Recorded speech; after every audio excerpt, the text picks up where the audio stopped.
వచ్చి అప్రయోజకుడైతే ఆస్తిని పోగొట్టుకుంటాడు. మీరు ఇచ్చే విద్యతో సమర్థవంతంగా పనిచేసి నేర్పరితనం నేర్పిస్తే అచంచలమైన విశ్వాసంతో ముందుకు పోయి ఏదైనా సాధిస్తాడనేది నా థియరీ దిశ. దానివల్ల ఒక ప్రాక్టికల్గా కూడా చూశాను.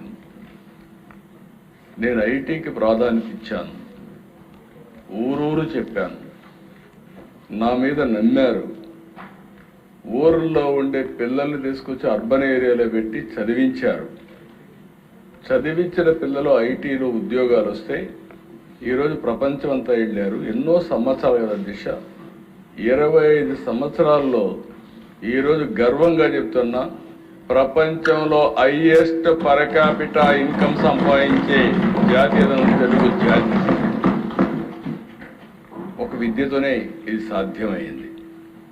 అయితే అధ్యక్ష, ఈ విద్య విషయంలో తెలుగుదేశం పార్టీ ఎప్పుడైనా నిర్లక్ష్యం చేయలేదు. ఎన్టీఆర్ రామారావు గారు రెసిడెన్షియల్ స్కూల్స్, గురుకుల పాఠశాలని నూతనమైన కాన్సెప్ట్ తీసుకొచ్చింది ఎన్టీఆర్ రామారావు గారి అధ్యక్ష. గిరిజన ప్రాంతంలో పిల్లలు స్కూల్స్కి రాలేకపోతే, తినడానికి తిండి లేకపోతే రెసిడెన్షియల్ స్కూల్స్ ఏర్పాటు చేసి ఆ రోజు నిర్వహిస్తే ఈరోజు దేశంలో రెసిడెన్షియల్ స్కూల్స్ వచ్చే పరిస్థితికి వచ్చాయి. మొట్టమొదటిసారిగా మహిళలకి విద్యలో ప్రాధాన్యత ఇవ్వాలని మహిళా విశ్వవిద్యాలయాన్ని దేశంలో ఫస్ట్ టైం ఏర్పాటు చేసిన వ్యక్తి నందమూరి తారక రామారావు. ఇంకొక పక్కన దేశ ట్రైబల్ ఏరియాలో ట్రైబల్ చదువుకోవాలంటే టీచర్లు లేకపోతే బయట నుంచి టీచర్లు పంపిస్తే వాళ్ళు సరిగా ఉండకుండా వచ్చేస్తూ ఉంటే ఫస్ట్ టైం క్వాలిఫికేషన్ లేకపోయినా ఉద్యోగాలు ఇచ్చి తర్వాత వాళ్ళు డిగ్రీ సంపాదించే విధంగా ప్రోత్సహించిన వ్యక్తి నందమూరి తారక రామారావు గారు. ఇలాంటివి అనేక విషయాల దిశ. నేను ముఖ్యమంత్రి అవుతానని చూస్తే చాలా కంప్లైంట్స్ వచ్చేటివి, స్కూల్స్ లేవని. తెలంగాణ ప్రాంతాల దిశ ఈరోజు మీరు చూస్తే నాకే ఆశ్చర్యం వేస్తుంది. రంగారెడ్డి జిల్లా హై స్కూల్స్ లేవు.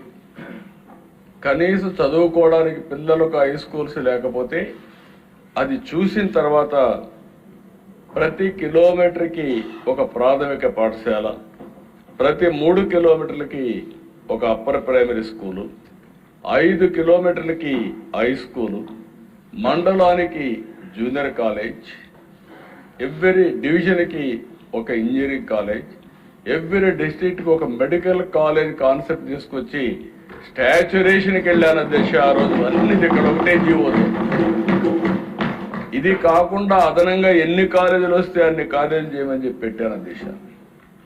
ఈరోజు రంగారెడ్డి జిల్లాలో ఉండే ఇంజనీరింగ్ కాలేజీలు దేశంలో ఎక్కడా లేవు. హైయెస్ట్ పర్ క్యాపిటా ఇన్కమ్కి చిరునామా రంగారెడ్డి జిల్లా అంటే అది విద్య వల్లనే సాధ్యమైంది అధ్యక్ష. అదే ఆ రోజు చూపించిన చొరవ అధ్యక్ష. ఇక్కడికి వచ్చినప్పుడు ఇంకొక పక్కన మీరు చూస్తే ఎప్పుడు కూడా నేను విద్యా ప్రమాణాలు పెరగాలి, విద్యా ప్రమాణాలు పెరగాలంటే మొన్న 19-20 డబ్బా కొట్టుకున్నాను. ఒక్క టీచర్ని రిక్రూట్ చేయకుండా నేను విద్యా ప్రమాణాలు పెంచేశానని చెప్పి ఊరూరు చాటుకునే పరిస్థితికి వచ్చారు. ఇంగ్లీష్ మీడియం పెట్టానంటాడు. ఇంగ్లీష్ మీడియం వల్ల మొత్తం ఏదో మార్పు వచ్చేసిందని మాట్లాడే పరిస్థితికి వచ్చారు అధ్యక్ష. ఇక్కడ చూస్తే 1995, 2024 ఇప్పుడు 25 వరకు మీరు చూస్తే 14 డిఎస్సీలు పెడితే 14 డిఎస్సీల్లో 11 డిఎస్సీలు నేను ముఖ్యమంత్రిగా ఉండే నిర్వహించాను అధ్యక్ష. 11 డిఎస్సీలు నేను గర్వపడుతున్నా. Every year DSC. ఈరోజు పనిచేసే టీచర్స్లో 80% నేను నిర్వహించిన డిఎస్సీల ద్వారా ఎంపికైన టీచర్లే ఈరోజు కాలేజీలో స్కూల్స్లో ఉన్నారు అధ్యక్ష. ఒక్కడొచ్చి ₹1 అవినీతి జరిగిందని ఎప్పుడు చెప్పిన సందర్భమే లేదు. నేను ఒకటే చెప్తాను అధ్యక్ష, నా జీవితంలో మళ్ళీ ఒకటి చెప్తున్నా, నేను ఈ సీట్లో కూర్చున్నంత వరకు ఎవడైనా ఎక్కడైనా తప్పు చేస్తే అదే చివరి రోజు ఆ వ్యక్తికి ఆ విషయం గుర్తుపెట్టుకోవాలి. తప్పుడు ఆరోపణలు చేసే వాళ్ళని ఏ విధంగా చేయాలో మనమే ఆలోచించుకోవచ్చు. అధ్యక్ష, ఇంకో పక్కన అధ్యక్ష, 1996 3 కేజీలు డ్రై రేషన్ తీసుకొచ్చాం. దేనికోసం అంటే ఈ పిల్లల్లో స్కూలుకు పంపకపోతే 3 కేజీలు బియ్యం ఇస్తే పిల్లల్ని పంపిస్తే డ్రై రేషన్ ఇచ్చిన రోజులు అవన్నీ.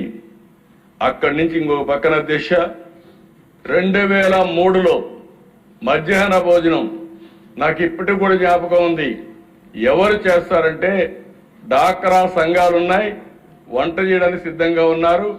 ఆ బాధ్యత వాళ్ళకి అప్పచెప్పి మొట్టమొదటిసారిగా రాష్ట్రంలో మధ్యాహ్న భోజనాన్ని ప్రవేశపెట్టిన పార్టీ ఆ రోజు తెలుగుదేశం అధ్యక్ష. ఇంకొక పక్కన అధ్యక్ష, మీరు ఒకసారి చూస్తే 18లో ఇంటర్మీడియట్ కూడా తీసుకొస్తే వీళ్ళు వస్తానే ఇంటర్మీడియట్కి మధ్యాహ్న భోజనం తీసేస్తే మళ్ళీ మేము వస్తానే ఇంటర్మీడియట్ కూడా మధ్యాహ్న భోజనం పెట్టే పార్టీ ఎన్డీఏ అని చెప్పి కూడా నేను మీకు తెలియజేస్తున్నా. ఇంకొక పక్కన అధ్యక్ష, ఆ రోజు ఆలోచించినప్పుడు స్టేక్ హోల్డర్స్ ఇన్వాల్వ్మెంట్ ఉండాలి.